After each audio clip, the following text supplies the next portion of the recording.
comment je redresse ma couverture, c'est-à-dire le nombre d'individus que je touche, auprès des cibles jeunes par des moyens non linéaires. Ça, c'est le premier point. Et puis, il y a pour les individus qui ne faisaient pas de télévision, pour plein de raisons, parce que géographiquement, ça ne marchait pas, le réseau n'était pas implanté sur l'ensemble de la France, donc pourquoi aller chercher un support national qui, au fond, allait coûter trop cher, quoi. On pense à un certain nombre de distributeurs plutôt présents dans le Nord et pas présents dans le Sud, ou pour lesquels il est désormais possible d'aller chercher des espaces publicitaires télé.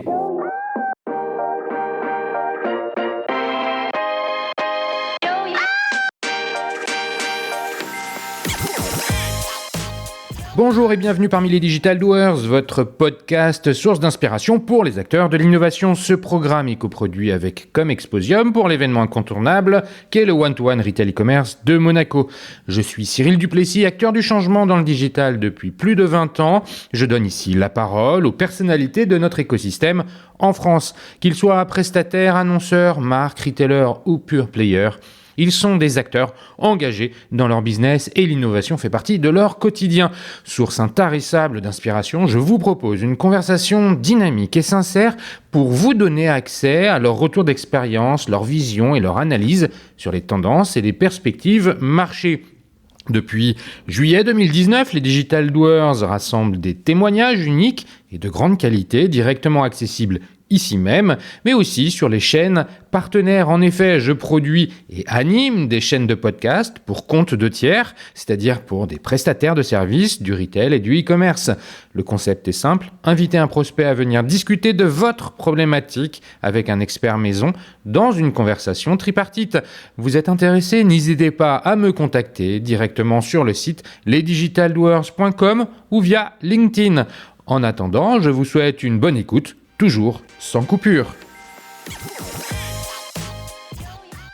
Qui regarde encore la télé? Selon vous, combien de temps par jour les jeunes de la génération Z passent-ils devant les programmes en direct des chaînes TV? Réponse, pas beaucoup. En revanche, les 18-24 ans consomment beaucoup de replay et de VOD. Selon Statista, en 2022, en France, près d'un jeune sur deux passe entre 1 à 10 heures par semaine sur les plateformes de streaming TV. Cette réalité, qui peut être constatée par tous ceux qui ont des ados à la maison, doit questionner les annonceurs. En effet, les audiences se déplacent, les contenus TV en direct sont de moins en moins regardés au bénéfice de ce que l'on nomme la TV non linéaire ou catch-up TV. Alors comment atteindre cette cible de jeunes consommateurs? Question d'autant plus cruciale que leur façon de consommer les contenus TV préfigure très probablement celle vers laquelle les autres générations vont se diriger. D'ailleurs, à titre personnel, en dehors des matchs de foot et de rugby, ça fait déjà longtemps que je ne regarde plus la TV en direct. Pour aborder ce sujet, j'ai le plaisir de recevoir Jérôme Cochard, DG de Making Science France. Making Science est une entreprise de conseil en marketing digital, coté à la Bourse de Madrid, présent dans une douzaine de pays et qui compte 1 millier de collaborateurs. Avec notre invité, nous allons d'abord faire un focus sur le marché de la publicité en général et TV en particulier. Nous poursuivrons en analysant les opportunités qu'offre la TV non linéaire, à la fois pour les annonceurs TV habituels et pour les nouveaux entrants. Vous allez le découvrir. La pub en catch-up TV est accessible aux PME et permet une segmentation des audiences, par exemple géographique. Bien sûr, nous illustrerons nos propos par des cas clients afin de les rendre plus concrets. Mais avant de commencer, Jérôme, peux-tu te présenter en quelques mots ? Merci Cyril, bonjour Cyril, bonjour à tous. Pas de problème, oui, je peux me présenter en quelques mots. Donc je m'appelle Jérôme Cochard, j'ai 48 ans. Je suis diplômé de Sciences Po en 98, c'est en Ecofi, à l'époque où la section s'appelait comme ça. Finance, Ecofi pour finance. Ouais, Ecofi pour finance. Voilà. Et puis j'ai démarré ma carrière dans la production, aussi curieux que ça puisse paraître. J'écrivais des films documentaires historiques avant de rejoindre TF1. Alors attends, mais comment on sort de Sciences Po en Ecofi pour faire ça normalement?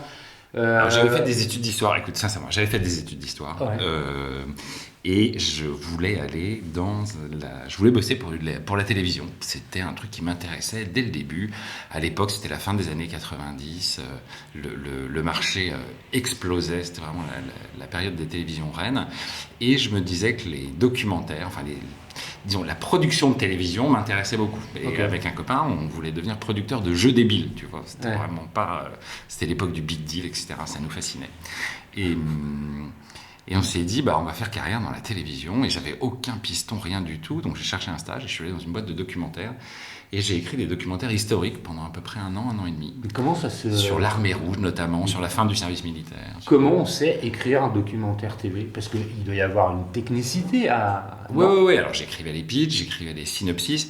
En fait, c'est des ventes qui se font sur dossier. C'est pas, tu vas voir une chaîne et puis tu expliques ce que sont les intentions de réalisation, ce que va être le propos, les archives dont tu disposes. Et puis tu vends des pré-projets. Et ensuite, le travail important démarre avec les artistes, avec les auteurs, avec le réalisateur. Mais pour l'écriture de ces pitchs, au fond, les compétences que j'avais à l'époque, à la fois en finance et en histoire, étaient suffisantes pour le faire. Donc j'ai écrit plusieurs documentaires. Et puis je me suis rendu compte dans cette boîte de prod que ce qui était intéressant, c'était plutôt ce qui se passait dans les chaînes de télé. Donc j'ai rejoint TF1, où j'ai fait de l'analyse financière. Là, on est en quelle année Plusieurs quand tu années. rejoins TF1? On est en 99-2000. Ok. Alors Alors, une époque qui est quand même celle qui voit arriver plein de startups. Ouais, c'est l'époque de la première bulle Internet Ouais. où les chaînes de télévision sont vues comme les futurs porteurs du divertissement digital. Ouais. Il faut se rendre compte qu'à l'époque, les modèles de Netflix, les modèles de VOD sont des modèles qui ne sont même pas en germe. Non, quoi. non. Google a 3 ans, hein, je précise.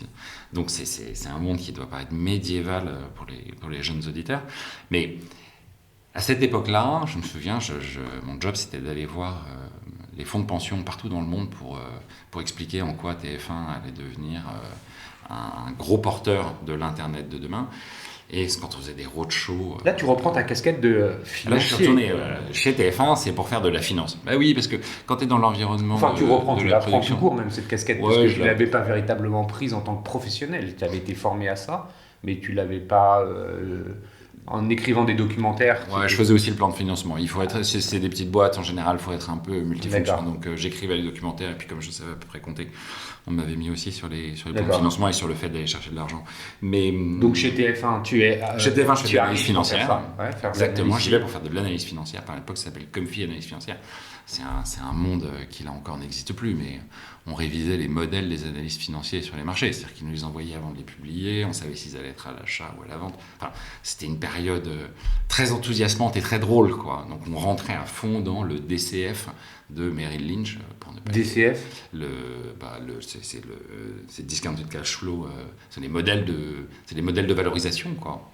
Donc, Peut-être pas donc, évident, mais parcours- tout le monde ne l'est pas ça fait forcément. pas. Ouais. C'est ce qui permet de valoriser une boîte, en fait. Ouais. C'est la théorie selon laquelle la boîte vaudra ce qu'elle va rapporter dans les années à venir, quoi. Et moi, c'est ce que j'analysais quand je suis passé chez TF1. Donc, d'un truc artistique à un truc complètement financier. Et puis, au bout de quelques années chez TF1, j'ai quitté la finance pour aller à la pub, où je me suis occupé du développement de TF1 Publicité, à la fois le développement vis-à-vis des clients, c'est-à-dire aller voir les nouveaux clients, leur expliquer comment marchait la télévision et ce qu'ils étaient susceptibles de faire, et puis le développement plus corporate, c'est-à-dire les acquisitions d'entreprises et la partie publicitaire de ces acquisitions d'entreprises. Et puis après quelques années, à avoir fait ça, je me suis occupé du lancement j'ai lancé une régie qui s'appelle les Indés de la radio. Alors là, on est en quelle année? Tu vois, juste pour avoir un petit Là, marqueur. on est en 2008, 2008. donc juste avant la crise des subprimes. Mhm. Où on avait engagé un minimum garanti très important à l'échelle du résultat de TF1. C'est le jour, alors les gens ne le voient pas, mais toi tu le vois, c'est à peu près la période où mes cheveux sont devenus tout blancs, de stress, parce que j'avais engagé la parole de TF1, enfin c'était pas moi évidemment, mais on avait engagé une partie de minimum garanti, qui était un facteur important du résultat d'exploitation de TF1. Un pourcentage à 2, je ne vais pas le donner, mais c'était un pourcentage à 2 chiffres. Et puis la crise arrive et on se dit mais on n'arrivera jamais à faire les objectifs qu'on a garantis à nos partenaires de radio.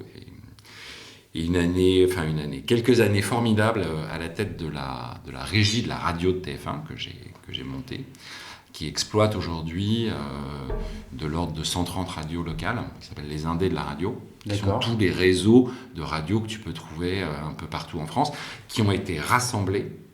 D'accord. Dans une régie, Dans une seule régie, exactement, pour en faire un produit national. Et en fait, ça a été un épisode assez structurant pour Donc moi. ça, c'est une spin-off de TF1, quelque chose? Non, c'est pas une spin-off de TF1. Imagine, t'es propriétaire d'une radio locale à Paris, et puis t'as un copain qui est propriétaire d'une Non, mais j'imagine radio très bien ce locale, que c'est, mais ouais. cette régie-là, c'est a rien à voir avec TF1 ou c'est... Ah non, enfin, elle n'a rien à voir avec TF1. Si, c'est la propriété de TF1 qui exploite les espaces publicitaires Donc qui en crée tant une que régie régie. Unix et ILO pour Ouais, c'est pouvoir... ça. Enfin, elle a accès à un inventaire, et le fait d'avoir accès à un inventaire je et de vois. le vendre de manière exclusive constitue le périmètre d'une régie. Et là, toi, tu viens dans cette entité-là. Et moi, j'arrive dans cette entité-là en tant que repreneur, puisque ces radios qui étaient déjà rassemblées en un GIE pour faire vendre leur espace national l'avaient confié par le passé à Lagardère, enfin au groupe Lagardère, c'est-à-dire à Europe. Et puis, à la suite d'un appel d'offres, TF1 gagne, un appel d'offres dont je me suis occupé dans le cadre de mes responsabilités sur le développement de la régie. Et puis, on s'est dit, roule ma poule, tu as gagné l'appel d'offres, maintenant tu vas t'occuper de l'exploitation de ces chaînes. Donc je passe d'une étape de développement à une étape hyper concrète où il s'agit de monter une régie, vendre de la pub. Et cette étape a été hyper fondatrice pour moi parce que j'ai découvert qu'en fait un produit publicitaire, c'était d'abord un produit mathématique. C'était la recomposition d'un certain nombre d'audiences locales. Et qu'au fond, une audience fragmentée peut constituer une audience nationale qui est efficace, considérée et qui a une valeur de marché très forte. On est d'accord que la PQR avait déjà fait ça. Bien sûr, c'est le même principe que PQR 66. Voilà. C'est quelque chose qui existe, mais qui à l'époque, au fond, préfigurait ce qu'allait devenir beaucoup de médias. C'est-à-dire le fait de pouvoir fragmenter l'espace de manière locale, c'est-à-dire la possibilité d'acheter localement, ce qui va devenir la télé segmentée. Ouais, c'est ça. Ce qui va devenir la télé segmentée. La radio a toujours été segmentée par cette notion de décrochage local, puisque les fréquences sont différentes par région, par nature. Ça aide aussi à aller fragmenter. Exactement. Les fréquences sont par nature fragmentées lorsqu'il s'agit de la radio locale. Donc elle permettait de constituer des plans avec ce qui s'appelait multiville à l'époque, ça dit bien ce que ça veut dire, où tu pouvais acheter plusieurs zones, mais pas toutes, et puis sélectionner le périmètre des endroits. Par exemple, pour une ouverture de magasin dans une région, tu pouvais sélectionner la zone de chalandise ou alors la zone qui correspondait au... Tout le monde a fait l'expérience durant les vacances, d'allumer la radio dans sa voiture et d'entendre les pubs du supermarché local ou des pubs qu'on n'a pas l'habitude d'entendre dans la zone dans laquelle on vit à l'année. Exactement. Et à côté de ça, existait un réseau national où on pouvait diffuser de la pub nationale. Donc ce mélange de pub nationale et de pub locale qui a préfiguré, comme tu le dis, ce qui est aujourd'hui la télé segmentée, en fait. C'est un modèle qui est assez ancien et qui existait depuis dès les années 2000 en réalité. Donc ça, on reprend, ça marche extrêmement bien. Malgré la crise. C'est-à-dire que là où le marché publicitaire fait moins 30%, on fait une croissance qui est inversement plus forte la première année. Comment tu trouves les clients? Est-ce qu'il y a des synergies avec la régie TV de TF1? Comment ça se passe? Ou alors les antennes? Il y avait beaucoup de clients qui étaient déjà existants. Il y avait beaucoup de clients qui venaient d'abord, en radio, tu as un peu les usual suspects. La grande distribution, qui est extrêmement présente. Les banques, l'automobile. Grosso modo aussi, une fois que tu as fait... Les télécoms. Une fois que tu as fait ces usual suspects, tu as fait à peu près le tour. Et en réalité, alors certes, il y a des synergies autour de la marque, autour des personnels que tu es susceptible d'avoir, mais les profils de clients ne sont pas tout à fait les mêmes, puisqu'à l'époque, la distribution avait peu accès ou avait un accès limité à la télévision. Donc de toute façon, c'était des clients qui n'étaient pas énormément vus par les chaînes de télé. Les synergies, elles étaient dans le lien avec les agences. Mais c'était un support qui existait déjà avant, je ne l'ai pas du tout créé, les Indés radios. On l'a vraiment renforcé, on lui a donné une vocation nationale plus forte. On a pu beaucoup améliorer la commercialisation. Mais le travail de pédagogie de l'existence de cette offre nationale, il avait été déjà largement opéré par Lagardère. Et donc, deux pieds, un pied parfaitement local et un pied national, qui constituent les deux éléments de diffusion. Le truc fonctionne très bien. on transforme beaucoup, je pense, le marché publicitaire radio à l'époque. Et puis, comme ça marche bien, je suis nommé directeur du marketing du groupe TF1. Donc ça, c'est toutes les entités de TF1 pour positionner l'ensemble des marques et transformer un peu le groupe TF1 en quelque chose de plus digital. Alors c'est là qu'on lance la marque MyTF1 à l'époque pour faire comprendre aux individus qu'il y a du replay sur TF1, ce qui à l'époque c'était très Non, marrant. en quelle année quand ça se lance là, MyTF1? Alors là, on est en 2011 à peu près. Alors MyTF1 avait été lancé, mais c'était pas devenu encore la marque ombrelle pour l'ensemble des produits digitaux de TF1, de conso, de télé, que ce soit linéaire ou non linéaire. Ça, c'était une vision partagée avec Nonce Paolini à l'époque. Et qui venait d'un problème, c'est que M6, c'est assez drôle, M6 avait inventé le nom de replay. Ça n'existait pas. Donc les consommateurs étaient persuadés que TF1 ne faisait pas de replay ou n'arrivait pas à le trouver parce que sur le site de TF1, ça s'appelait les vidéos. Le replay était classé sous l'onglet vidéo. Donc les gens ne trouvaient pas. Donc c'était un peu ridicule et puis on ne voulait pas réutiliser exactement le même nom qu'M6, enfin sans trahir de secret. Et donc on est parti sur une idée de personnalisation qui est devenue MyTF1, qui aura plein de petits, enfin qui aura plein d'imitateurs, MyCanal, Énergie a fait à peu près la même chose aussi. Donc cette idée de personnalisation, elle était assez forte et elle m'a permis de réfléchir à ce qu'allait être l'avenir de la télé, ou en tout cas la façon dont on était susceptible de le mettre en œuvre avec le mariage de l'antenne linéaire et puis la prolongation digitale, la façon dont elle devait s'opérer et quel modèle publicitaire elle portait. Là, tu arrives dans deux termes que j'ai aussi utilisés en introduction, qui est la TV linéaire versus la télé non linéaire, / catch-up TV. Comme ce sont des termes qui vont être réutilisés durant notre conversation, est-ce que tu peux donner une définition de ce que c'est pour ceux qui découvriraient ces deux notions? D'abord, c'est formidable que tu segmentes la télé de manière complètement naturelle en télé linéaire et télé non linéaire. Parce que ça correspond à ça en vrai. La télévision linéaire, c'est la télévision. Tu évoquais tout à l'heure le match de rugby ou le match de foot que tu peux consommer. Ça, c'est des programmes qui vont rester et qui vont demeurer dans une consommation parfaitement linéaire. La télévision linéaire, c'est celle que les gens de notre génération ont connue, c'est-à-dire j'allume la télé et au fond j'allume une chaîne et je regarde le flux. C'est une notion de flux. D'accord ? C'est un flux qui est direct. C'est un flux qui est édité, d'accord ? Qui est stable et pour lequel il y a des gens qui ont réfléchi à ta place sur le programme qui vient après. C'est les programmateurs, c'était le job noble dans une chaîne de télévision, c'était choisir la programmation. Quel programme je mets après l'autre et puis à quelle heure il démarre. Ça, c'est la conduite d'antenne. Bon. TV linéaire. TV linéaire. Non linéaire. Télé non linéaire, c'est l'ensemble des programmes que tu es auxquels tu es susceptible d'accéder à la demande en fonction de ton envie, que tu peux arrêter quand tu veux, redémarrer quand tu veux et rattraper. Là-dedans, dans télé non linéaire, on va mettre la notion de catch-up TV, on va mettre la notion de SVOD, on va mettre la notion de VOD, payante ou pas payante, on va mettre ce type de notion qui constitue de plus en plus la norme de la consommation de télévision. Pas parce que les programmes sont mieux ou moins bien, c'est pas la question. C'est toi qui parce que ça s'adapte plus à ce que toi tu as envie de voir. L'exemple le plus frappant et que tout le monde connaît de télé non linéaire, c'est naturellement Netflix, mais dans cette catégorie, on pourrait faire rentrer YouTube, on pourrait faire rentrer Twitch, on pourrait faire rentrer partiellement Molotov TV, et puis toutes les chaînes qui ont été constituées, tous les supports qui ont été constitués par les éditeurs de télé, c'est-à-dire TCL, Samsung qui a créé sa télé, Pluto TV, Rakuten TV, qui sont des acteurs qui ont pris des programmes non linéaires, qui les proposent aujourd'hui sur les télévisions connectées à la demande. Et on y viendra plus tard, mais tout cet inventaire constitue aujourd'hui une formidable opportunité d'insertion publicitaire. Mais, vas-y.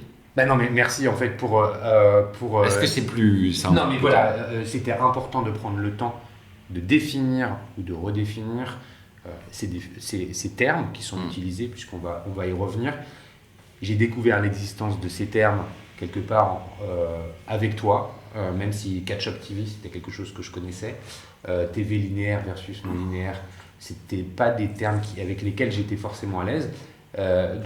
Merci de les avoir reprécisés. On va revenir beaucoup plus en détail et on sent, quand tu en parles, à quel point le sujet te passionne. Revenons juste sur TF1, MyTF1, la suite de ton parcours. Ouais. Je crois qu'après ça, tu vas avoir un petit passage... Ouais, je vais avoir un passage assez long, plutôt dans un environnement purement digital. En fait, j'ai rejoint Google en fin 2013. Alors, je fais un break quand même entre les deux, puisque je vais faire du bateau. J'ai traversé l'Atlantique C'est vrai? à la voile, ouais. En décembre 2013, je me souviens très bien, parce que j'avais passé Noël avec autant d'eau devant, derrière qu'en dessous. T'es parti seul? C'était un grand moment. Non, c'est très compliqué de le faire seul, et puis Ouais. j'ai pas du tout le niveau. Non, je suis parti, je me suis engagé comme équipier sur un bateau de course pour qui transatait. Wow. Pour faire c'était une expérience humaine géniale, ça m'a appris plein de trucs d'ailleurs. Outre à naviguer à peu près correctement, non, c'était très formateur, très agréable. Enfin, très agréable, un peu aventureux, quoi. C'était un moment où je me suis dit, tiens, je vais me mettre un peu en risque. Et puis, sans doute lié au passage des 40 ans, hein, tu vois, il doit y avoir un lien avec ça. Faut se mettre en gage, quoi. Et puis, donc, 3 ans à la direction du marketing du groupe TF1, et puis ensuite 3 ans chez Google. Google étant venu me chercher à l'époque parce que je connaissais bien le marché télé, je connaissais également le marché de la radio, et ils avaient besoin de gens pour essayer de propulser un peu plus le support YouTube, qui allait connaître des évolutions importantes également dans le futur, pour mieux le référencer auprès des grands annonceurs et puis des grandes agences. C'était ça le sujet. J'ai fait ça pendant 3 ans, et là mon job il était double. Former les agences de performance aux produits de Google. Donc là, on parle de Google Ads, on parle de trucs, de quelque chose de très différent de ce que j'avais fait avant, mais qui a été un enrichissement génial parce que je connaissais pas, et puis c'est vraiment la digitalisation de mon CV, quoi. Enfin, de mon CV, de mes compétences, tu vois, arriver à... Je me disais, d'ailleurs j'étais F1, hein, je me disais, j'ai 40 ans, je vais devoir bosser encore 20 ans, 25 ans, peut-être 27, j'en sais rien, mais avec un CV comme le mien, non digital, il faut quand même se renouveler, et puis il faut apprendre, quoi. Et donc c'était le bon moment pour le faire. Donc Google présentait une opportunité géniale, hein, et c'est là que j'ai découvert à la fois la performance, mais que j'étais également pour ces agences en charge de la commercialisation de l'ensemble des espaces sur YouTube. Tu en pars donc en 2016, c'est ça, quelque chose J'en comme pars, ça? ouais, toute fin 2016, absolument. Pour créer ta boîte, c'est quoi? Pour racheter Ouais, une pour boîte? créer ma boîte. Non, pour créer ma boîte. Alors pour acheter, j'y croyais pas. Je croyais pas beaucoup au rachat de boîte. Déjà à l'époque, tu crées mais ta plutôt boîte. une C'est création. quoi la motivation? Tu crées ta boîte, t'as quasi... t'as 40 ans bien passés. Ouais. T'as une carrière qui s'est installée dans des grands groupes, des beaux noms. Salarié certes, mais avec un confort lié aussi Ouais, bien sûr. aux structures dans lesquelles tu as évolué. Changer à cette période de la vie, c'est comme tu le disais, se mettre en risque quand tu évoquais le bateau, c'est rentrer dans une aventure nouvelle. Qu'est-ce qui a motivé cette décision? D'abord, après le bateau, ça m'a montré que j'allais pas mourir, quoi. Si je changeais de job, je me mettais pas beaucoup. Même si je montais ma boîte, c'est bon, je me mettais pas en danger physiquement, tu vois. Donc ça m'a fait relativiser beaucoup les choses. Et puis la vérité, c'est que arrivé à, tu vois, 43 ans, je me suis dit, mais c'est très personnel, mais je voulais pas arriver à la retraite en me disant, j'ai jamais monté de boîte. Mais pourquoi t'as jamais monté de boîte, Jérôme? Parce que j'ai pas eu d'idée, quoi. Même si j'ai pas d'idée, c'est pas grave, j'ai des compétences. Et les compétences, ça peut servir à faire monter une entreprise. Donc, je me suis dit, mais pourquoi pas essayer? Tu te donnes 1 an et demi, 2 ans, et puis tu verras bien si ça marche. Et donc, on est parti à 2 avec un collaborateur de Google, Jérémy, pour monter une agence qui s'appelait Celsius, et qui allait faire à la fois du branding et de la performance, c'est-à-dire de la performance et l'acquisition sur Google. Et très vite, ça démarre, et il y a des clients qui viennent nous voir. D'abord parce qu'on est des anciens de Google, en vrai. D'ailleurs, c'est marrant parce que ça constitue encore beaucoup le marketing de plein de boîtes qui se lancent. Les gars, on est des anciens de Google. Ouais, écoutez, bravo, mais c'est pas non plus... c'est pas un titre de noblesse, quoi. C'est pas mal, mais ça ne dit rien, quoi. Mais bon, toujours est-il que sur ce background de crédibilité, on gagne des premiers clients et puis on commence tous les deux, en se regardant dans le blanc des yeux, dans des bureaux qu'on nous prêtait sur les Champs-Élysées. L'adresse faisait chic, mais c'était vraiment loin de la réalité, quoi. Et quelques boîtes un peu imprudentes nous font confiance, alors qu'on est juste tous les deux. Enfin, un peu imprudent, on va dire risque averse, quoi. Et on a de la chance parce qu'à ce moment-là, c'est quand même quelque chose qu'on avait vu au sein de Google, arrive le virage de l'automatisation des comptes, qui est vraiment un changement de paradigme très fort dans l'acquisition. C'est-à-dire que avant cette période, disons avant 2014-2015, l'acquisition sur Google, c'est beaucoup la génération de trafic. Tu vas acheter des gens qui viennent sur ton site. À partir de ce moment-là, les algorithmes de Google se perfectionnent et tu arrives à leur donner des objectifs qui sont des objectifs de conversion. C'est-à-dire, tu ne vas plus chercher du trafic, mais tu vas chercher du chiffre d'affaires. Exactement. Une action qui est réalisée sur un site. Et principalement, parce que c'est ces gens-là que ça concerne. C'est les CTA, quoi. C'est ça. C'est le CPA, ouais. Tu te mets à acheter, là où tu as acheté au CPC, tu te mets à acheter au CPA. Et ça, c'est un changement fondamental qu'on voit très bien et qui permet d'être beaucoup plus productif et puis d'être beaucoup plus générateur de chiffre d'affaires. Enfin, tu génères un chiffre d'affaires hyper clair pour les clients. Et donc, cette proposition de valeur fonctionne bien. On est très en avance sur l'automatisation. Je pense d'ailleurs qu'on l'est encore. Mais on monte une boîte vraiment pure perf et qui se poursuit jusqu'à aujourd'hui puisque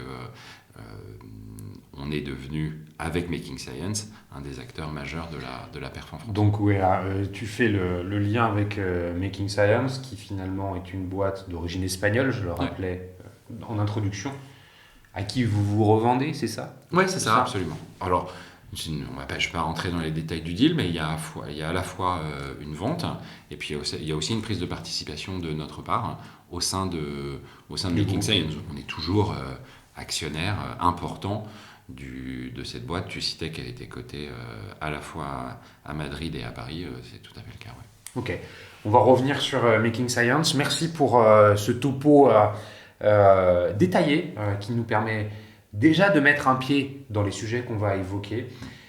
Ceux de la télé, je le précisais en introduction, on va prendre le temps maintenant de parler du terrain de jeu sur lequel en fait tu évolues. On va un peu borner tout ça, le marché de la pub en général, celui de la TV en particulier. Avant de rentrer dans le détail de la TV non linéaire et comment en fait finalement quelles convictions tu portes par rapport à ça, en définissant ces termes d'ailleurs de TV non linéaire, je pense que les auditeurs ont senti la passion, du moins l'intérêt très marqué que tu as pour ces sujets-là. Donc le marché, Jérôme, c'est comment on le définit, c'est quoi en France ce marché quand on pense, je te drop des noms comme ça, des réflexions comme ça, je me dis la TV ça vaut super cher, la pub elle est devenue de plus en plus digitale, les annonceurs en période de crise réduisent ces budgets-là. Bon voilà, c'est un peu quelque part des clichés, il y en a encore plein d'autres. Revenons sur ce marché-là. Ah oui, je te le disais tout à l'heure, je pense que finalement le marché de la pub, c'est trois parties prenantes, les annonceurs, les éditeurs de contenu, les chaînes, les médias en général, et les consommateurs. Et toi, tu m'as dit, ouais, il y a aussi au milieu, il y a les agences qui font office de connecteurs.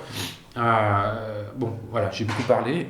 C'est quoi un peu mais marché ? Tu as raison. Alors, déjà, la première étape, c'est quand même celle des consommateurs. Il n'y a pas de doute.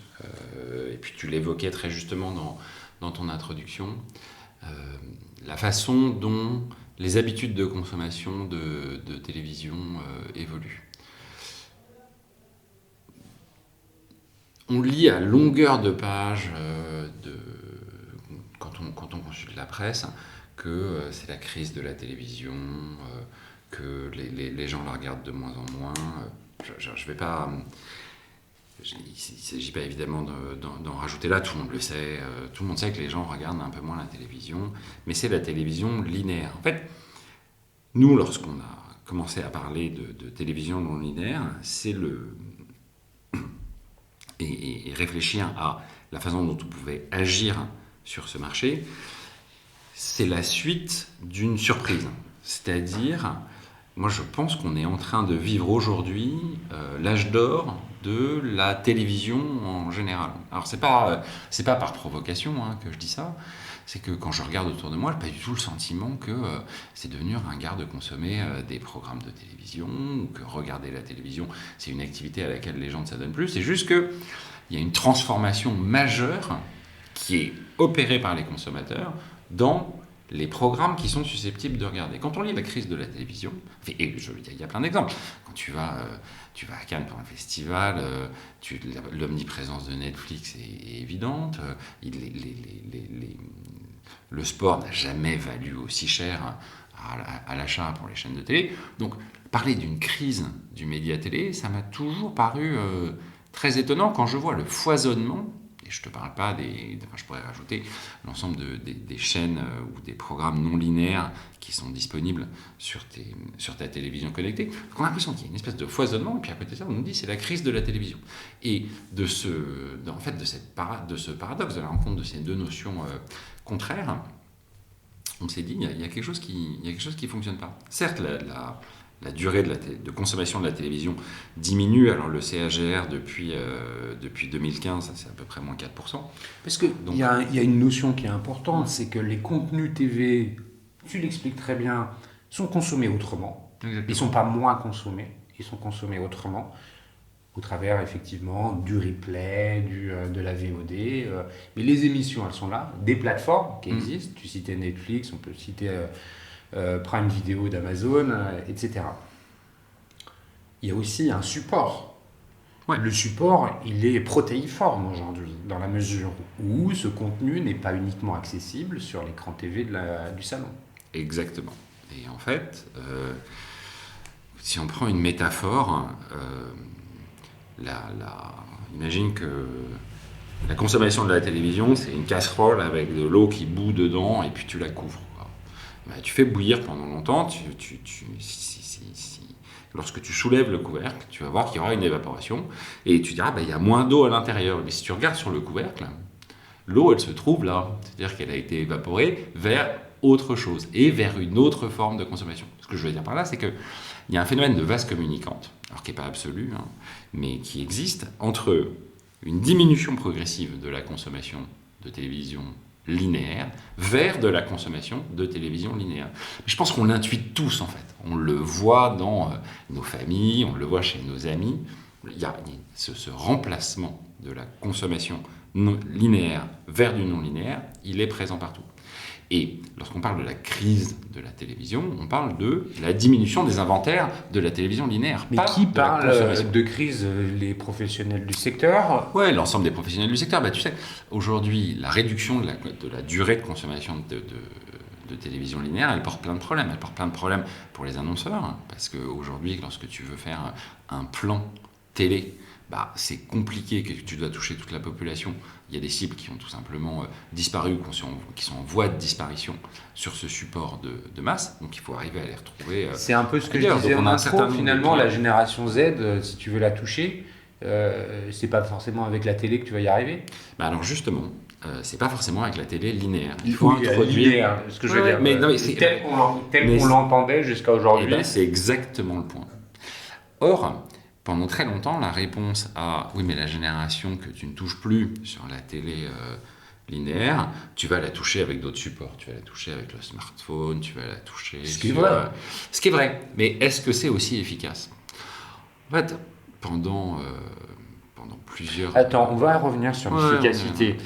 Les annonceurs, parce que là, tu as parlé des consommateurs, le changement de comportement des consommateurs du marché. On l'a bien compris qu'effectivement, les générations... les plus jeunes consommaient quasiment plus rien en TV linéaire, que les générations au-dessus, elles consomment de moins en moins, et qu'il y a une consommation qui est en train de devenir hybride. C'est ça. C'est vachement intéressant hybride, d'ailleurs. Quand tu regardes, il y a des chiffres là-dessus qui sont très frappants, moi je trouve, qui sont les chiffres de Samsung TV. Samsung, fabricant très important de téléviseurs, qu'on connaît tous, a produit des chiffres sur comment est-ce que les gens qui sont équipés de télé Samsung consomment la télévision. Alors ça n'a pas la valeur de chiffre médiamétrie avec un coup de tampon, c'est une carotte, c'est pas un échantillon représentatif. Non mais je fais attention parce que il y a des... Mais ça donne peut-être une tendance. C'est un métier statistique, exactement. Ce que nous dit Samsung, c'est que les moyens et gros... Lorsque tu es équipé d'une télé Samsung, tu as à peu près 56% des gens qui regardent de la télévision linéaire majoritairement. Et puis, tu as 17% des individus qui ne regardent plus la télévision linéaire. 17% des individus, c'est considérable. Et le reste, c'est 27% qui sont des petits consommateurs de télé linéaire. Petits consommateurs, je précise, c'est moins de 5 heures par mois. Moins de 5 heures par mois, c'est rien du tout. C'est un moins de 5 heures par mois. Ouais, c'est-à-dire, ça existe virtuellement pas. Donc,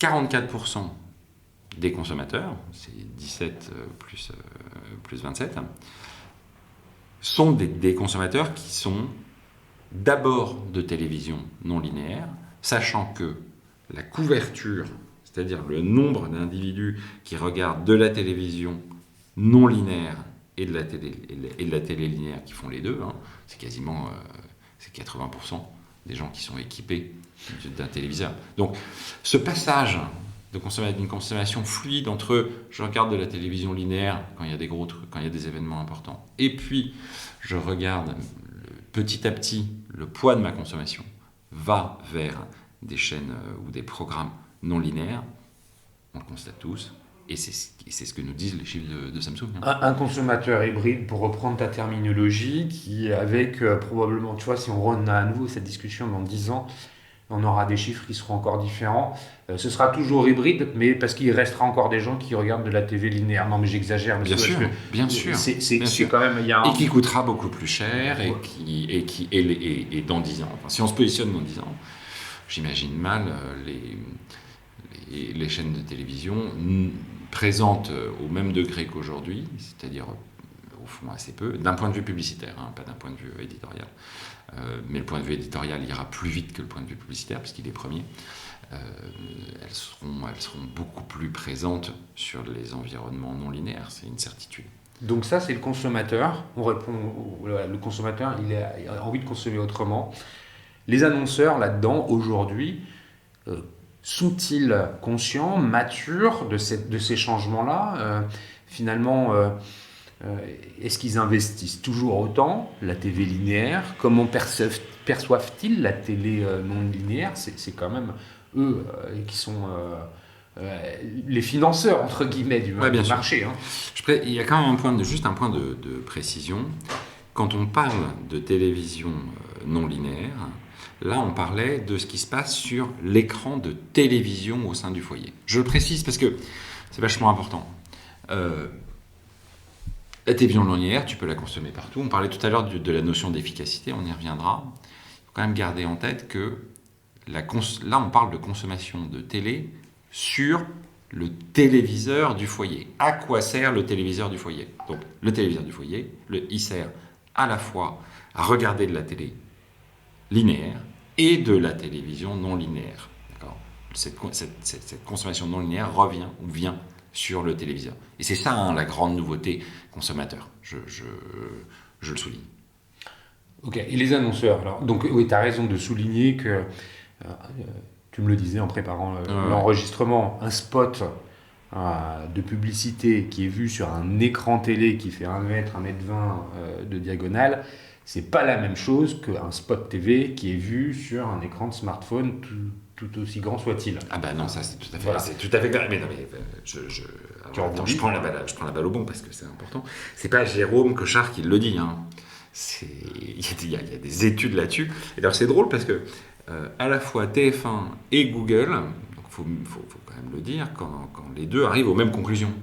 Et sur la base de leurs études à tous les deux, ils montrent exactement la même chose. C'est-à-dire que le lift, c'est-à-dire la différence entre un spot qui est diffusé sur des petits écrans et un écran de télé, le lift d'impact sur les valeurs publicitaires, sur les valeurs de la marque, sur la confiance, sur les intentions d'achat, il est à peu près du simple au double.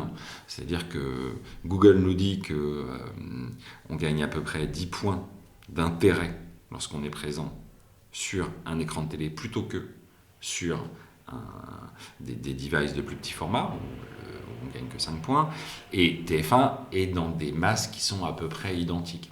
C'est-à-dire que aujourd'hui, si tu es un diffuseur si tu as besoin de faire une campagne de pub pour toi, mieux vaut investir ton argent sur des écrans de télévision où les niveaux, alors c'est pas que la mémorisation, mais c'est le niveau d'impact de ta campagne sera beaucoup plus fort. C'est l'impact en fait, c'est ce qu'on cherche. Exactement. C'est la variation des principaux items de marque et d'intention d'achat qui est plus forte lorsque tu es sur un grand écran. Mais ça s'explique aussi par des notions de pur bon sens. Le bêta de Morgenstern de l'époque disait que c'est lorsque tu es au cinéma que tu as l'impact le plus fort de ta pub. C'est ce qui fait bouger, disons, le plus. La taille de l'écran, dans toutes les études qu'on voit, donne le sentiment qu'elle fait bouger le plus les éléments qui sont importants d'un point de vue marketing, qui ne sont pas juste la mémorisation du spot, mais qui sont la séduction de la marque, la volonté d'acheter, la crédibilité de la marque. C'est ça, le grand écran fait bouger plus ces items auprès des consommateurs. Et donc, à partir du moment où la possibilité existe, et que les consommateurs, à partir du moment où, la possibilité technique existe, d'accord, puisqu'il faut quand même que les gens regardent, il faut que les gens soient équipés d'un téléviseur qui puisse diffuser des programmes non linéaires. Cette possibilité technique, on l'a vu, elle existe. À partir du moment où la consommation existe, et ça aussi, on l'a vu, lorsque juste avec les chiffres de Samsung, on se rend compte, et alors si on prend Samsung plus le reste des opérateurs, c'est de l'ordre de 30 millions d'individus qu'on est capable de toucher avec de la télévision non linéaire sur TV de manière mensuelle. Donc c'est devenu un support évidemment très fort. Si ces deux éléments sont présents, pourquoi ne pas concentrer sa publicité sur les nouveaux modes de consommation de l'écran télé? Et c'est au fond là-dessus que nous on a travaillé. Très bien. Les annonceurs, là, je reviens sur mon sujet, je ne le lâche pas. Les annonceurs, mais oui, parce que c'est quand même eux qui financent derrière cet écosystème. Ouais. Comment perçoivent-ils ces changements? Alors, il y a deux types, disons, d'annonceurs. Il y a les annonceurs qui sont présents à la télévision depuis toujours. Grand TV, les FMCG, ce type de clients, et puis les annonceurs qui n'avaient pas ou peu accès à la télévision. Pour les gens qui avaient accès à la télévision, pour moi la problématique principale, c'est comment est-ce qu'on peut reconstruire de la couverture perdue sur les cibles jeunes, et puis comment en perspective, c'est-à-dire dans le futur, alors que la consommation de télévision linéaire va continuer à diminuer, c'est à peu près clair, on est capable d'assurer l'efficacité publicitaire. Ça, ils le perçoivent bien, les annonceurs? Ouais, bien sûr. Quand tu vends un produit, tout le monde n'a pas des produits formidables, hyper intéressants, hyper innovants, quoi. Il faut vendre des pâtes, il faut vendre des saucisses. Voilà. Et pour ça, l'exposition que tu es capable de faire de tes produits sur les cibles, il y a un lien direct avec le fait de t'en vends pas. Et puis si tu perds des cibles, au fond, ta marque, elle va se dissoudre petit à petit dans l'indifférence. D'accord ? Donc ça, c'est une problématique de comment je redresse ma couverture, c'est-à-dire le nombre d'individus que je touche, auprès des cibles jeunes par des moyens non linéaires. Ça, c'est le premier point. Et puis, il y a pour les individus qui ne faisaient pas de télévision, la possibilité désormais... alors, qui ne faisaient pas de télévision pour plein de raisons, parce que géographiquement ça ne marchait pas, le réseau n'était pas implanté sur l'ensemble de la France, donc pourquoi aller chercher un support national qui au fond allait coûter trop cher, quoi. On pense à un certain nombre de distributeurs plutôt présents dans le Nord et pas présents dans le Sud, pour lesquels il est désormais légitime, il est désormais possible d'aller chercher des espaces publicitaires de télé mais large, dont on peut régler la Sectorisé géographie. en fait. Ouais, C'est un peu ce que je disais en introduction. Ce qui permet aussi à des annonceurs nouveaux de s'intéresser à la publicité Ouais, bien sûr. sur télé. Bien sûr, ça c'est fondamental et ça pose aussi la question de la télévision segmentée dont on avait parlé un peu pendant la préparation de l'émission. La télé segmentée qui consiste à dire... La télé segmentée, c'est de la télévision linéaire. Donc si on prend les deux grandes cases qu'on a vues au début, la télévision segmentée, c'est de la télévision linéaire. D'accord ? C'est-à-dire que tu achètes une campagne sur M6 ou sur TF1 et dans le journal de 20h, donc programme qui est diffusé en live, c'est pas enregistré, enfin dans le journal de 20h, avant et après le journal de 20h, Les pubs. la pub est changée. C'est le modèle de la radio. C'est le C'est-à-dire... modèle des années 90 de la radio. Je supprime un spot, je le remplace parce que j'ai des informations sur l'éventuel, j'ai des informations sur la géographie de diffusion. On va segmenter par zone géographique, mais aussi potentiellement par... Avec des éléments de ciblage qui sont les éléments de ciblage qui sont fournis par les opérateurs. Et la télé segmentée fonctionne avec l'utilisation des box. Absolument.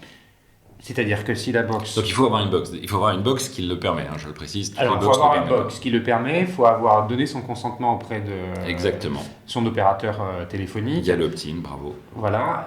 Et puis, tu me le faisais justement remarquer, dans la TV segmentée telle qu'on est en train de la décrire là pour la Ouais. télé linéaire, c'est qu'il faut que la box s'éteigne quand on éteint l'écran de la télé, sinon on est considéré comme des spectateurs.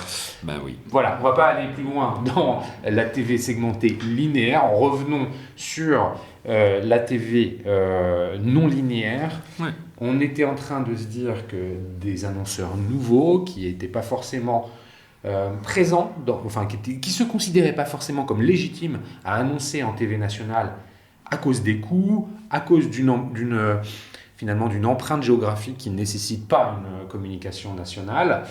La TV non linéaire permet de segmenter finalement sa prise de parole en tant qu'annonceur au travers d'écrans régionaux. Et ben, c'est une super passerelle pour passer à la partie de la proposition de valeur de Making Science et comment en fait aujourd'hui vous, Jérôme, toi, tes équipes, vous proposez tout ça aux annonceurs. Quels sont les enjeux techniques, quels sont les enjeux commerciaux, enfin bref, comment on définit tout ça? Qu'est-ce qui définit votre proposition de valeur? Alors, notre proposition de valeur, elle est Tu peux extrêmement d'ailleurs l'ouvrir, Ouais, et puis, ouais. parce que chez Making Science, vous ne faites pas que de la TV non linéaire. Ah non, pas du tout. Voilà. Pas du tout. Alors, vas-y, brosse-nous un portrait tu veux, général. tu Non, veux. mais globalement, Si tu veux la totale. Ouais, bien sûr. Alors, Je vais faire le pitch, c'est l'occasion quand même que tu nous racontes un petit peu. Ouais, c'est ça. Ce que Attention, vous faites, et après, on fera le focus sur la TV. Attention, une communication commerciale est présente dans ce propos. Chez Making Science, on fait 5 métiers. On fait les métiers de la performance, on fait les métiers du branding qui font l'objet de ce podcast, c'est-à-dire comment par des moyens programmatiques on est capable d'aider les annonceurs à améliorer leur communication, et la partie télé non linéaire est un segment de cette partie branding. On fait de l'analytics aussi. On a une practice analytics qui est très développée pour aider les clients à bien comprendre les parcours des consommateurs sur leur site et améliorer leur conversion. On a une partie purement tech, data, conseil, pour lequel on travaille sur des produits très avancés pour un certain nombre de clients, c'est-à-dire la mise en place de bidding à la valeur sur certains clients, la mise en place de MMM, qui sont des projets, disons, technologiques avancés qu'on fait en synergie avec l'Espagne. Et puis on a une 5e ligne de business qui est TechForce, c'est-à-dire on ajoute des devs. Aujourd'hui, on a une filiale en Géorgie qui permet d'ajouter des devs pour les boîtes qui ont des besoins informatiques pour lesquels il y a un shortage ils n'arrivent pas à trouver la bonne main-d'œuvre sur place en France. Nous, on a de l'ordre de 400 devs en Géorgie, et puis c'est assez croissant. J'en parlais avec le responsable de cette entité, avec l'exil de l'élite tech russe qui fuit à la fois vers l'Azerbaïdjan, mais aussi vers la Géorgie.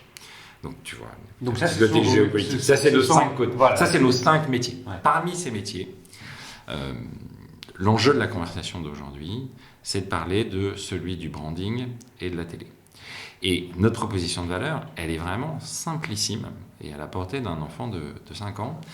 C'est dans quelle mesure on est capable de rassembler l'ensemble des inventaires de télévision non linéaires consommés sur un écran de télé. D'accord ? Autrement dit, quand tu regardes YouTube, Rakuten, Amazon, Pluto Télé, Amazon dans une moindre mesure, parce qu'aujourd'hui c'est pas ouvert, mais ouais.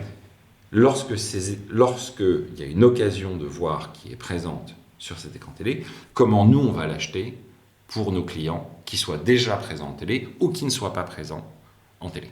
Voilà. Ça, c'est le produit qu'on a fabriqué. Ce produit s'appelle DNL TV, D pour digital, puisqu'on achète par des moyens digitaux, et NL, non linéaire télé. Donc, c'est la télévision non linéaire. Parce que, attends, alors ça c'est très clair, mais tu viens de le dire, D pour digital, parce qu'on achète par des moyens digitaux, Ouais, ça veut absolument. dire que la programmatique est utilisée pour absolument. l'achat. Ouais, Ce qui n'est absolument. pas le cas en TV linéaire. Alors, ce qui n'est pas encore le cas en télé linéaire, c'est drôle. C'est drôle. Il y a quelques années, on était persuadé, quand j'étais chez Google, que le programmatique allait permettre d'aller... l'horizon du programmatique, c'était de pouvoir acheter de la télévision linéaire. J'allais pouvoir acheter TF1 en utilisant... La programmatique, Des pour le 360. définir, c'est finalement une place de marché Exactement. où tu fais du bid pour acheter. Exactement, c'est une place de marché sur laquelle on pose des enchères en temps Et réel qui où permettent d'aller tu acheter. ajoutes aussi les contenus publicitaires qui vont être utilisés, non ? Absolument, tu as la possibilité d'être servi dans ce type de plateforme. C'est ce qu'on appelle la programmatique, a changé beaucoup de métiers dans les régies. Ah oui, beaucoup. Parce que quand c'est arrivé en 2015, un truc comme ça, ça s'est vraiment démocratisé, quelque chose comme ça, un peu avant. Un peu avant, Ouais. quelques années avant, je le placerai plutôt. Bon, je suis pas issu de ce métier, mais je le connais. Non, mais ça n'a aucune importance. La chronologie de la technologie n'est pas forcément importante. Donc ça s'achète en programmatique. La révolution du programmatique, c'est quand même le fait de pouvoir acheter de l'audience. D'être sur une notion d'audience buying, c'est-à-dire j'achète une cible qui est définie par le provider du DSP, c'est-à-dire le fabricant de la plateforme sur laquelle tu achètes, ou par des tiers, et à chaque fois qu'elle est présente sur une occasion de voir, c'est-à-dire par exemple si tu ouvres le site du Figaro, il y a instantanément plein d'enchères qui se mettent en branle pour dire tiens, il n'y a pas ton nom, a priori, oui, il n'y a pas ton nom, j'ai Cyril Duplessis, voilà ses habitudes de consommation, en ce moment il veut s'acheter un nouveau téléphone, je dis ça au pif, parce qu'il regarde qui veut l'acheter, et chacun pose une enchère et puis propose sa pub. Le vainqueur est présent devant les yeux ébahi de Cyril Duplessis, qui dans la plupart des cas ne regardera pas la campagne, mais voilà. Ou la regardera, mais se dira mais comment ils font pour. Oui, ou alors il faudra t'exposer beaucoup, voilà. Et c'est pour ça que ça crée une économie très volumique, quoi. Ouais, bien sûr. C'est ce principe-là qui est proposé dans la TV non linéaire, l'achat. C'est un principe d'audience buying aussi, à ceci près que on achète de la vidéo, que la vidéo non skippable, c'est-à-dire comme pour de la télévision, et sur un écran de télévision. Donc il y a quand même des grosses différences. Ça, ce sont les critères. Mais c'est la vraie modernisation de la télé. C'est ce qui permet, de fonctionner. Tu peux développer plus loin et même aller dans des notions de coût pour les nouveaux entrants. Finalement, ton contenu que tu nous présentes là aujourd'hui, les propos que tu nous tiens, ils vont rassurer probablement les distributeurs, les marques habituellement clientes de la TV linéaire. Peut-être qu'ils vont même allouer davantage de budget à la TV non linéaire en t'écoutant parler. et ça va dans le sens de ton histoire, il y a aussi ceux qui n'ont jamais fait de TV parce que, et je te le disais même au téléphone la semaine dernière, parce que, a priori, tu te dis, si je veux aller en TV, je vais en avoir pour des millions. Et puis, c'est un peu comme si je distribuais des billets comme ça, parce que je vais pas forcément toucher les gens que j'ai envie de toucher. Bon, bref, c'est pas dans mes moyens, j'y réfléchis même pas. Euh, Est-ce que finalement la TV non linéaire va pouvoir casser ces clichés-là sur la télé? Alors, ouais, disons, c'est une question très très longue et très très dense. Le... Désolé. Non, non, non, tu dis. Alors, premier point, tu as utilisé le mot, ça va pouvoir rassurer des clients. Alors, Des PME, en fait, ceux qui étaient pas, ouais. en fait, qui se couchent. Ça, c'est la deuxième partie de la, Ouais. c'est la deuxième partie de la question. On commence par les plus gros. Les plus Et gros. comme ça, je vais Ouais. au bout de la proposition Ouais. de valeur. Nous, on fait trois trucs. On agrège l'ensemble des inventaires de télévision non linéaire sur l'écran télé. On fabrique le média planning, c'est-à-dire grâce à nos outils, on dit voilà le nombre de contacts, on anticipe sur le nombre de contacts que vous allez avoir et sur la meilleure façon de compléter ou de faire vivre seul ce plan en réalisant des audiences, d'accord ? Et puis on fait le reporting détaillé des performances des campagnes qu'on donne. Donc c'est vraiment les trois étapes. On agrège, on optimise et on reporte. Ça, c'est ces trois éléments-là afin de faire le... Mais nous, notre proposition, c'est une proposition de média planning avancé sur ces télés. Pour ce qui est du niveau d'accès ou sur comment utiliser ce produit, tu l'as bien souligné, il y a deux aspects. Soit, d'une part, il est utilisé pour compléter ce qui est fait par des grands annonceurs sur les chaînes de télé, c'est-à-dire les audiences qui se sont un peu évaporées, c'était l'image de la flotte qui disparaît, je les reconstitue par ailleurs. Soit j'ai des contraintes qui me disent que la télévision est en fait financièrement moins opérante parce que je suis présent uniquement dans le nord de la France, et dans ce cas-là, tu es capable de fabriquer un maillage de diffusion qui correspond au maillage géographique. Alors, est-ce que ça va permettre c'est ta question, à tous les annonceurs d'avoir accès à la télé ? La réponse est non. Ça coûte de l'argent, il n'y a pas de doute. Il faut fabriquer le spot, ce qui a un coût.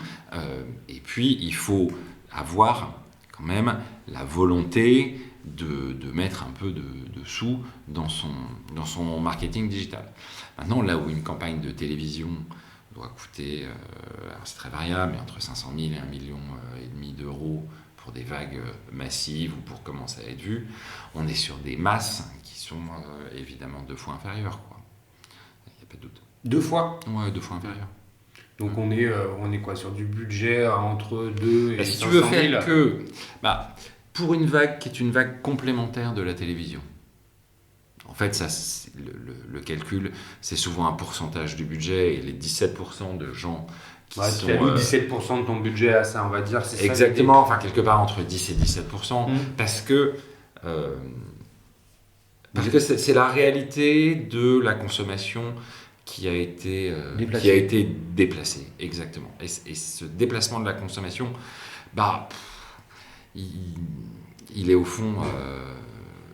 il est ce qu'il est, quoi. C'est hard fact. Et par ailleurs, ça sera de plus en plus le cas dans l'avenir. Donc autant prévoir et agir dès aujourd'hui pour comprendre comment fonctionne ce type de support. Et puis pour les gens qui n'ont pas de plan télé, à ce moment-là, il faut raisonner sur les masses qu'on est susceptible d'aller toucher et le bon niveau de géographie.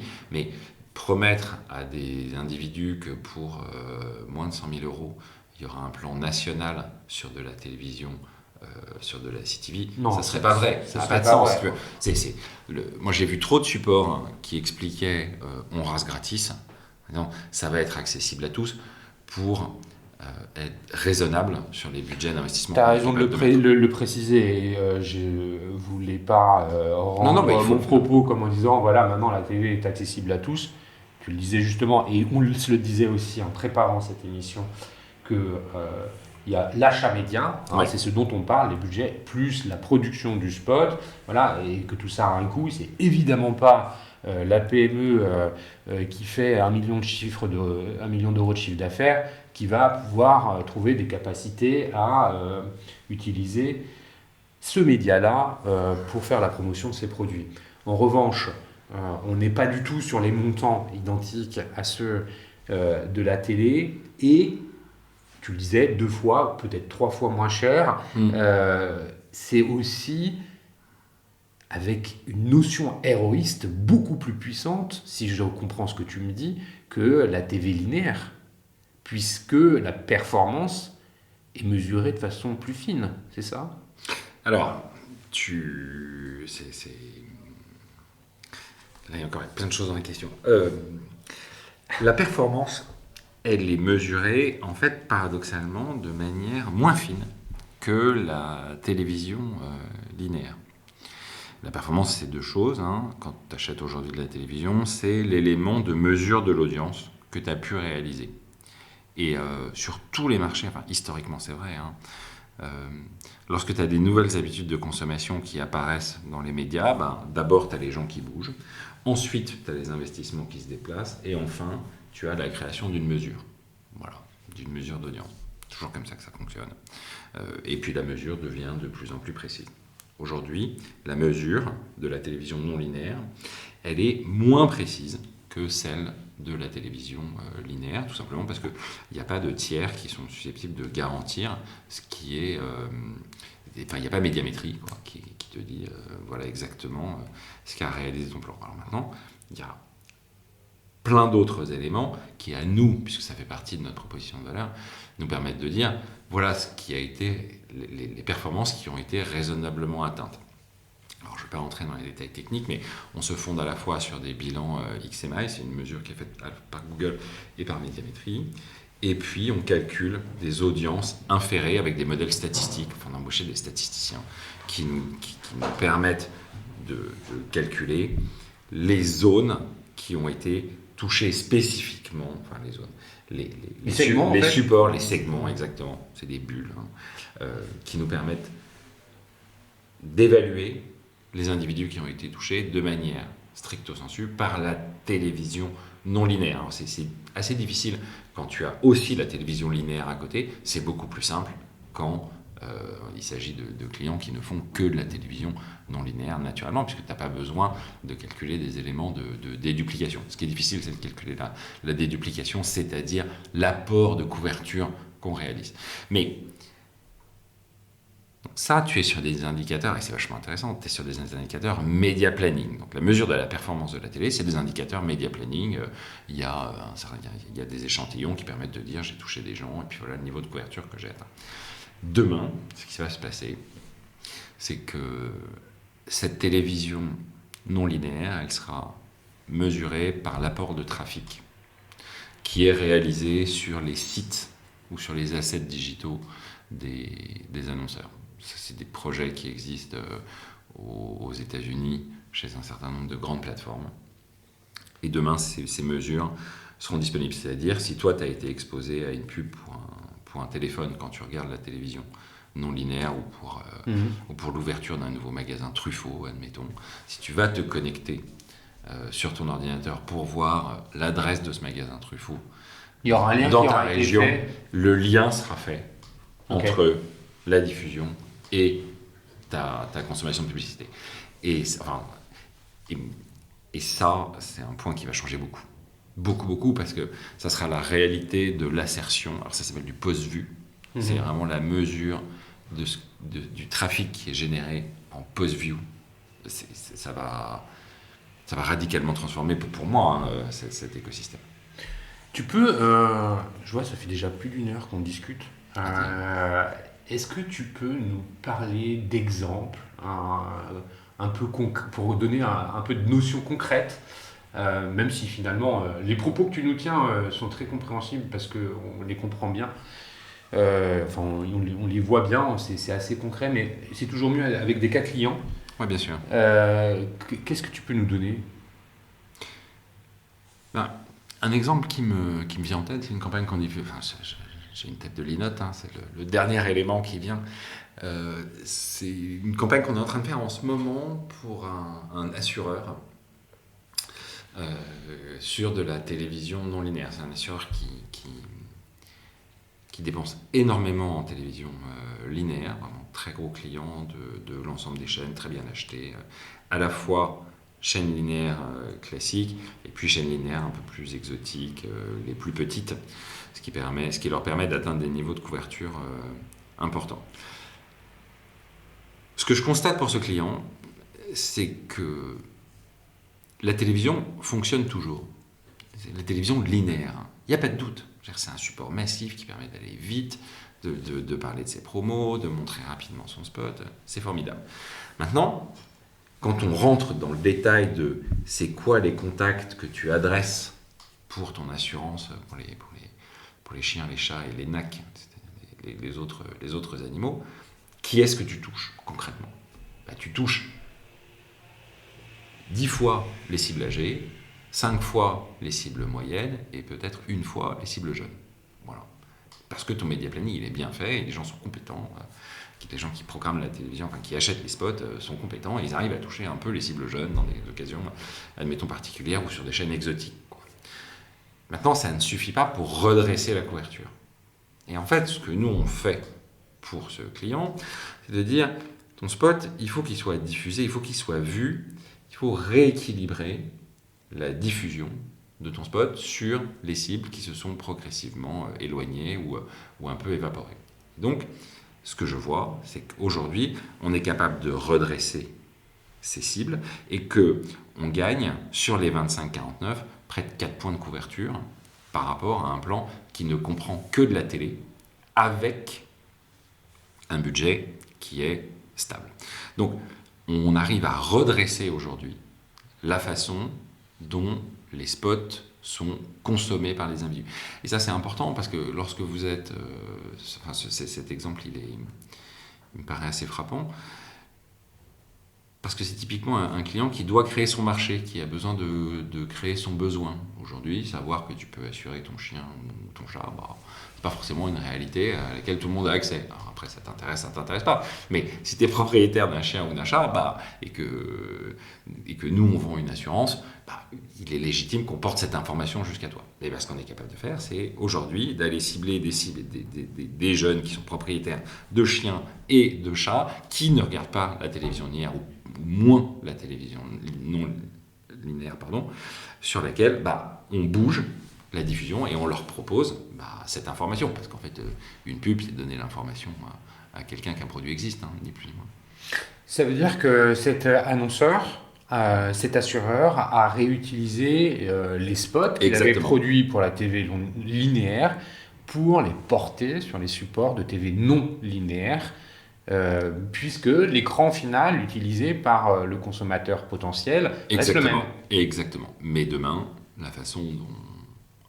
Pour moi, l'évolution du média planning dans les années à venir, en tout cas sur les chaînes de télé, c'est que pour les cibles très âgées, les gens iront acheter, enfin très âgés. On commence à y arriver. Le salaud arrête. Toi et moi. Même si notre consommation, on parle plutôt de nos parents. Admettons qu'on parle plutôt de nos parents. Ouais. On achètera de la télévision complètement linéaire. Voilà, parce que les cibles seront pas chères, parce qu'ils sont nombreux, et parce qu'ils passeront beaucoup de temps devant. Et puis, progressivement, pour l'ensemble des cibles plus jeunes, on passera que par de la télévision non linéaire. Donc on est vraiment à cette rupture de marché, là, en ce moment, où il devient possible d'adresser ces cibles par la télévision, qui est aussi efficace que... par la télévision non linéaire, qui est aussi efficace que la télévision tout court, donc qui évite cette espèce de déperdition, de présence sur des diagonales, au fond un peu merdiques, sur ton téléphone portable, pour retrouver l'efficacité un peu perdue par le passé du support télé. Eh ben écoute, je pense que c'est une belle phrase de fin pour conclure notre échange. Jérôme, merci beaucoup de nous avoir éclairé sur cette réalité-là de la TV non linéaire avec la pub qui est adaptée à ça.